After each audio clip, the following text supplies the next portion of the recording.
Le premier livre des rois, chapitre 17. Élie le Tishbite, l'un des habitants de Galaad, dit à Akab: « L'Éternel est vivant, le Dieu d'Israël, dont je suis le serviteur. Il n'y aura ces années-ci ni rosée, ni pluie, sinon à ma parole. » Et la parole de l'Éternel fut adressée à Élie en ces mots: « Pars d'ici, dirige-toi vers l'Orient, et cache-toi près du torrent de Kérit qui est en face du Jourdain.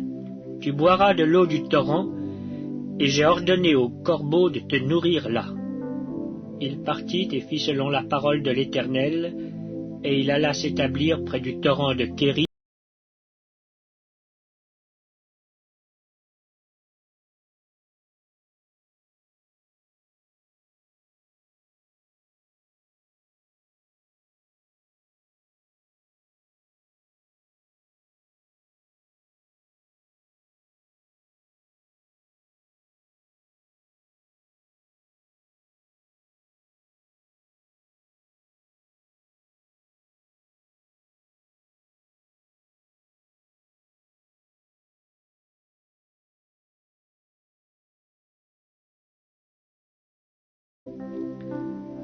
Comme il arrivait à l'entrée de la ville, voici il y avait là une femme veuve qui ramassait du bois.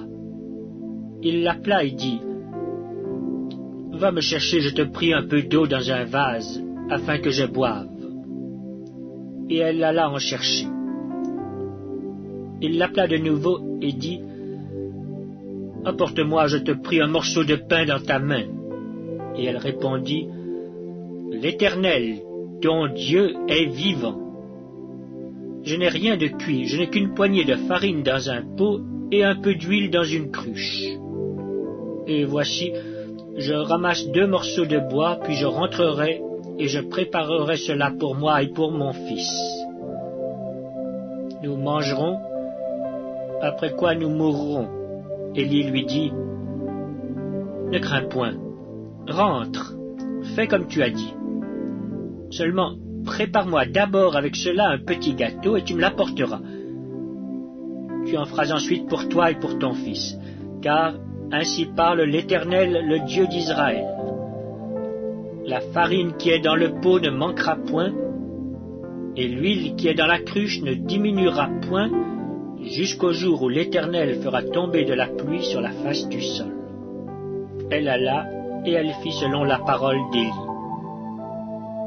Et pendant longtemps elle eut de quoi manger, elle et sa famille aussi bien qu'Élie.